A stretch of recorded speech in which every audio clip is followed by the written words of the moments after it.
एक छोटे से गांव में निखिल नाम का एक लड़का रहता था। निखिल होशियार भी था, समझदार भी, और उसकी बातें सुनकर गांव वाले अक्सर कहते, ये लड़का आगे जाकर जरूर बड़ा आदमी बनेगा।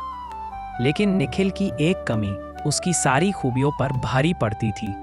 वह मेहनत को टालने की आदत से ग्रस्त था। हर काम को कल कर लूंगा कहकर छोड़ देता। पढ़ाई, होमवर्क, घर का काम सब उसके पल की सूची में था। स्कूल से लौटते ही निखिल घंटों मोबाइल पर लगा रहता, गेम, रील्स, फालतू चैट। और जब माँ पूछती पढ़ाई कर ली तो निखिल हमेशा वही जवाब देता, अभी थोड़ा मजा कर लेने दो, रात में कर लूंगा। गांव वाले, परिवार वाले, टीचर सब उसे समझाते थे, पर निखिल को लगता कि जिंदगी बहुत लंबी है, समय तो बहुत है, अभी क्या जल्दी है। लेकिन एक दिन वही समय उसकी परीक्षा लेने आया। वार्षिक परीक्षा के रिजल्ट वाले दिन, जब बच्चों के चेहरे खुशी से चमक रहे थे, निखिल का चेहरा उतरा हुआ था। उसके नंबर इतने कम आए कि जिस लड़के को टॉपर कहा जाता था, वही अब पीछे रह गया था।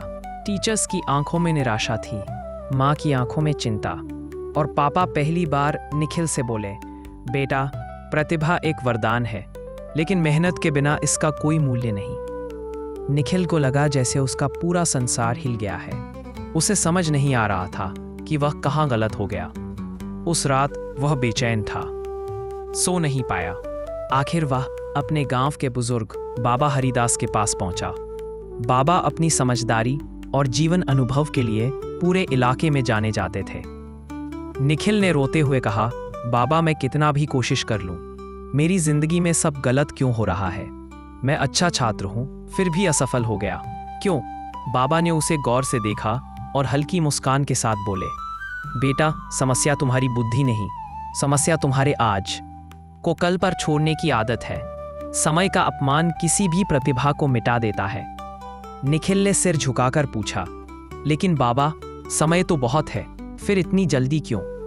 बाबा ने अपनी लाठी उठाई और कहा, चलो मैं तुम्हें एक कहानी सुनाता हूँ। वो कहानी जिसने कई लोगों की नियति बदल दी। बाबा की कहानी सालों पहले एक गांव में धर्मवीर नाम का किसान था। मेहनती था, ईमानदार था। एक दिन उसे खेत में एक छोटा सा पौधा मिला, अजीब, अनोखा और बेहद दुर्लभ। गांव के साधु ने उसे बताया, यह कोई साधारण पौधा नहीं है। अगर तुम इसे रोज पानी दोगे तो यह एक ऐसा पेड़ बनेगा जो तुम्हें जीवन भर फल, छांव और धन देगा।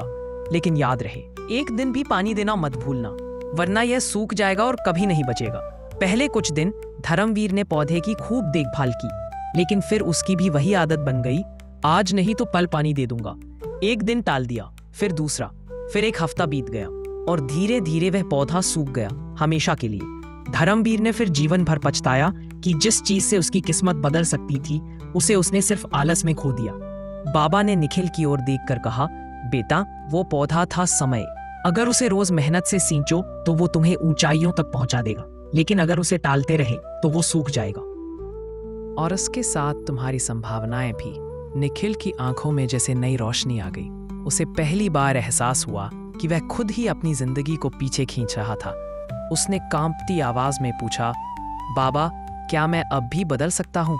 बाबा मुस्कुराए और बोले, समय भले नदी की तरह बहता है, लेकिन हर दिन सुबह एक नया किनारा लेकर आता है। अगर आज से तुम बदल जाओ तो कल तुम्हारी मुट्ठी में होगा, बेटा। उस दिन के बाद निखिल का जीवन बदल गया। उसने अपनी दिनचर्या बनाई, सुबह जल्दी उठने लगा, हर घंटे का हिसाब रखने लगा, पढ़ाई में जी जान लगा दी और मोबाइल को सिर्फ जरूरत के समय उपयोग करना शुरू किया। धीरे धीरे मेहनत रंग लाने लगी। अगले साल निखिल ने न सिर्फ अच्छे नंबर लाए, बल्कि स्कूल का बेस्ट स्टूडेंट अवार्ड भी जीता, और आगे जाकर वह एक सफल इंजीनियर बना, जिसका नाम गांव, स्कूल और समाज में गर्व से लिया जाता है। निखिल की कहानी पूरे गांव के बच्चों के लिए एक सीख बन गई। समय का सम्मान करो, यह जिंदगी का सबसे बड़ा खजाना है। और उसके साथ तुम्हारी संभावनाएं भी। निखिल की आंखों में जैसी नई रोशनी आ गई। उसे पहली बार एहसास हुआ कि वह खुद ही अपनी जिंदगी को पीछे खींच रहा था। उसने कांपती आवाज में पूछा, बाबा, क्या मैं अब भी बदल सकता हूँ? बाबा मुस्कुराए और बोले, समय भले नदी की तरह बहता है, लेकिन हर दिन सुबह एक नया किनारा लेकर आता है। अगर आज से तुम बदल जाओ तो कल तुम्हारी मुट्ठी में होगा, बेटा। उस दिन के बाद निखिल का जीवन बदल गया। उसने अपनी दिनचर्या बनाई। सुबह जल्दी उठने लगा, हर घंटे का हिसाब रखने लगा, पढ़ाई में जी जान लगा दी और मोबाइल को सिर्फ ज़रूरत के समय उपयोग करना शुरू किया।